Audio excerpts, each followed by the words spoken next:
Құрметті тыңдарман, Zoom бағдарламасында конференция ашалық. Біздің қазіргі қарастыратын тақырыбымыз сауалнама функциясы. Қазір байқап тұрсыңыздар, менің конференциямда Zoom бағдарламасында 6 батырма бар. Бірақ сауалнама деген орысша опросы деп аталады, батырма жоқ. Осы батырманы қалайша алуға болады, соны көрсетемін. Ол үшін бұл конференцияны жабамын. Мынау Zoom бағдарламасының қосардағы бастапқы бет. Осында баптаулар батырмасы бар. 6 қырлы тегершікті шертемін. Осында баптауларды көбірек көрсету деген сілтемеге шертемін, және бұл терезені жабуыма болады.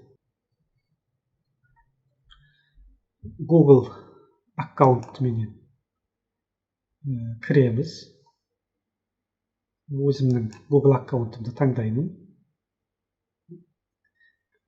Zoom бағдарламасындағы жеке кабинетіме өттім. Қазіргі жағдайда настройка баптау бағытында конференцияның базалық элементтерін баптау сілтемесіне өттім. Және төмен қарай сырғытып, өзіме керек батырмаға дейін жетемін. Міне опросы, сауалнама. Ауыстырып қосқышты қосамын. Енді осы бетті жаба беруге болады. Бетті жаптым. Енді конференция ашайын. Конференцияның әзір қатарында өзгеріс болады. Опросы деген бұрын болған жоқ. Осы опросыды қосылды. Сауалнама деген батырма қосылды. Осы сауалнама батырмасын басып, қандайда бір сауалнаманың мәтінін дайындап көрелік. Редактировать деген батырмаға басуға болады. Немесе добавить вопрос деген тұр, сұрақ қосу. Бұл жерде бірінші сауалнама деп көрелік. Анонимді жасауға да болады, осылай да жасай беруге болады. Мысалға, оқушыларменен қашықтықтан оқытып жатқан кезде біздер қандай алғашқы сұрағымыз қоюымыз мүмкін. Көңіл күйіңіз қалай? Қандай жауаптар берілуі мүмкін? Көңіл күйім көтеріңкі. Яғни жақсы, жоғары көңіл күйменен. Екіншіден, көңіл күйі қалыпты болуы мүмкін. Ондай көтеріңкі емес. Енді көңіл күйім нашар деген нұсқаны жазбай-ақ қояйық. Бірінші сұрағымыз осымен шектелсін. Екінші сұрақ қоялық. Екінші сұрағымыз үй тапсырмасына байланысты болсын. Үй тапсырмасын толық орындай алдыңыз ба? Үй тапсырмасын толық орындай алдыңыз ба? Бірінші жауабы. Иә, толық орындадым. Екінші жауабы. Жоқ, жартылай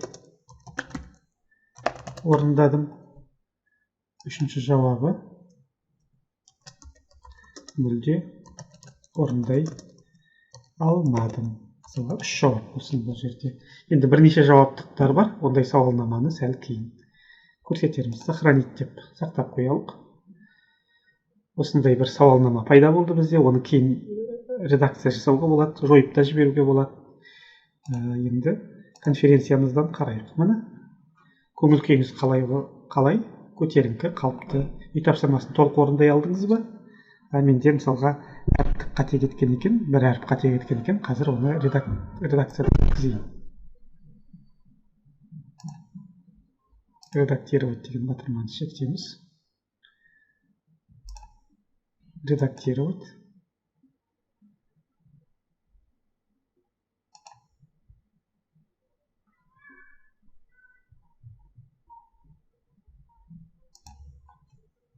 Ға әрпі алдыңыз ба? Ға әрпі қате кеткен ғой.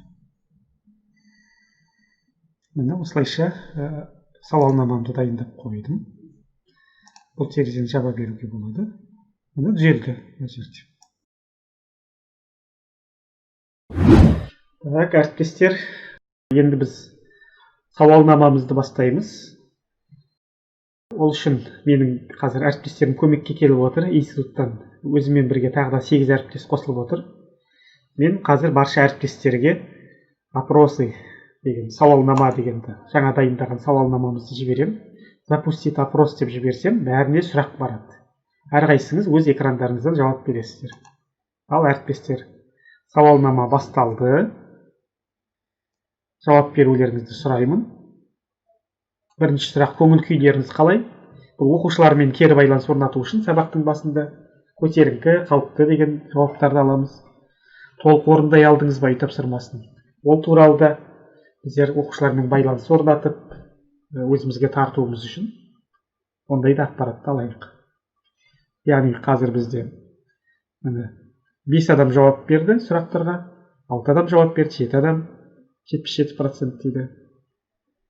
1 минут ішінде осылайша осы кері байланыс алуға болады. Қазір 71% көтеріңкі, 29% қалыпты. Үй тапсырмасын толық орындаған бізде 71%. Жартылай орындағандар бар, мүлде орындамаған ешкім жоқ екен. Міне осылайша кері байланыс жұмысын жүргізіп алуға болады екен. Мен завершить опрос дегенді басамын. Міне нәтиже көрінді. 7 адам жауап берді, 7 адамның жауабы. Кім қалай бергендігін осы сауалнама нәтижесіне қарап, дәріскер әрі қарай қажетті шешімдерін қабылдап, өзінің сабағын әрі қарай жоспары бойынша жүзеге асырады.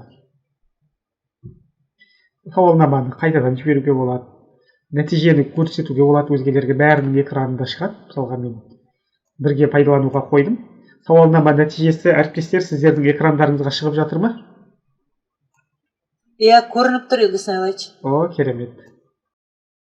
Құрметті әріптестер, алдын ала сабақты өткізу барысында бірнеше сауалнамалар дайындап қоюға болады. Кері байланыс сабақтың басына, ортасына, соңына деген сияқты. Мен сіздерге бір біліктілікті арттыру курсындағы дайындалған сауалнамаларды көрсетейін үлгі ретінде. Мысалы үшін, опросы сауалнама батырмасына шерткенімде маған экранымда міне 3 түрлі сауалнама тұр, байқасаңыздар. Опрос 1 сауалнама, опрос 2 109 тренер, 24 шілдеде өткізгеніміз. 3-ші сауалнама бұл да эксперимент ретінде жасалған қарапайым сұрақтар. Осының бірінші сауалнамасын өтіп көрейік біздер қазір. Запустить опрос десем, менің әріптестерімнің экранында пайда болады. Әріптестер, осыған сіздер жауап беріңіздер. О, міне 3 адам жауап берді. Өте керемет, жауап бере беріңіздер. 6 адам жауап берді, 75%. Жақсы, осы сауалнама нәтижесі 8 адам 100% бәрі жауап берді, сондықтан опросты тоқтатайын. Сауалнама нәтижесін бөлісуге болады сіздермен. Zoom программасын білеміз дейді, мысалға кейбіреулері ұнайды ма, иә, жоқ, білмеймін деген сияқты жауаптар беріледі. Яғни тыңдаушыларыңыздың, қатысушылардың пікірлерін осылайша алуға болады. Microsoft Teams, Zoom 100% қолданады екен. Microsoft Teams'ті қолданатын әріптестер бар. YouTube, Google Jamboard деген. Жақсы, қайтадан сауалнама жіберуге болады, немесе осымен тоқтата тұрайын. Енді мысалы үшін сабақтың басында осындай өткіздік делік, орта шамасында тағы да келесі остановить деп тоқтатайын. Келесі екінші сауалнама жүргізіп алуға болады. Әріптестер, екінші сауалнама жіберейін. Екінші сауалнамаға жауап беріңіздер. Үлгі ретінде өздеріңіз шамамен жауап бере беруіңізге болады.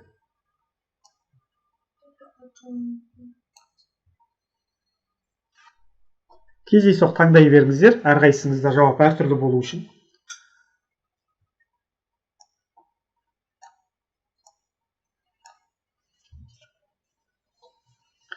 Иә, 3 адам жауап берді. Міне сауалнама нәтижелерін дәріскер өзі көріп отырады. Осы сауалнама нәтижесіне байланысты алдағы әрекеттерін жоспарлап, немесе жоспарына бір қандай да бір корректировка, түзетулер енгізуіне болады.